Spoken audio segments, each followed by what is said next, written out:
second component po natin.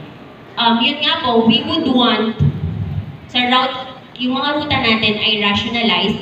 Hindi na lamang siya based sa recommendations ng mga operators. We would want that it would be based on passenger demand. So anong gagawin nito? Yung plano po is ilalagay dyan kung anong mode at kung ilang number lamang ng units ang tatakbo sa isang ruta.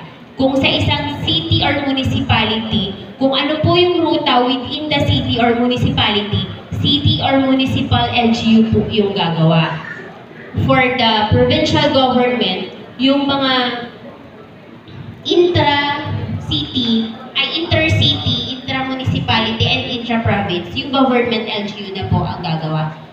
Pagpasok po sa MUSEP area would be Metro Manila, Cavite, Laguna, Bulacan, and Rizal. DOTR na po ang magpaplano nun. And then the inter-regional, inter-provincial, DOTR din po ang gagawa. Meron po tayong joint memorandum circular with DILG. Nakalagay po doon. So, paano gagawin ng mga LGUs natin yung tinatawag na local public transport route plan? Siyempre, bago ito sa mga LGUs, we need to capacitate them. Under the joint memorandum circular between the DOTR and DILG, ang DOTR po ang magkakapacitate sa mga LGUs natin. Starting next month, sa Pampanga po, mag-start na po ang capacity building natin until August. Ano pong mangyayari sa capacity building? Isa pong buong month yon.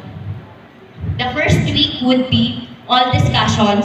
Meron po tayong na-procure na magbibigay ng capacity building. The first week, all discussions.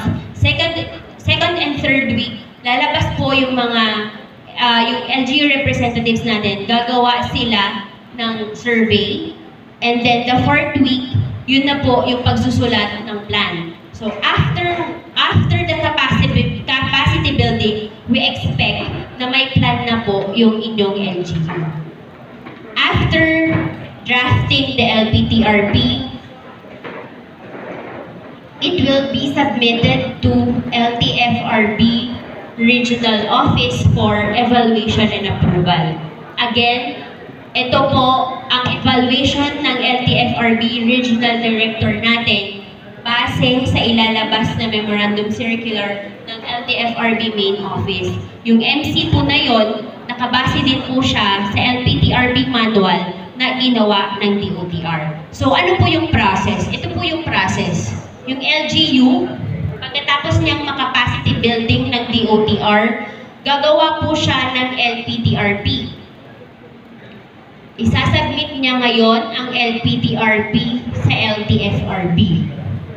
And then, the LTFRB, your Regional Director, Gualberto, siya po ang magre-review ng LPTRP na sinubmit ng LGU kung compliant siya sa LPTRP manual. Ganyan po yung proseso niya. Tapos, si RD, mag-i-issue siya ng notice of compliance kung nasunod niya lahat ng criteria sa manual.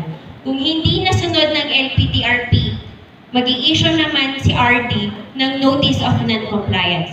Pag may notice of non-compliance, ibabalik sa LGU, i-take into consideration ni LGU yung recommendations ni RD, and then pag okay na, ibabalik niya ulit kay RD. Pag dalawang beses na na-issuehan ng notice of non-compliance, papasok po ang DOTR to make the plan.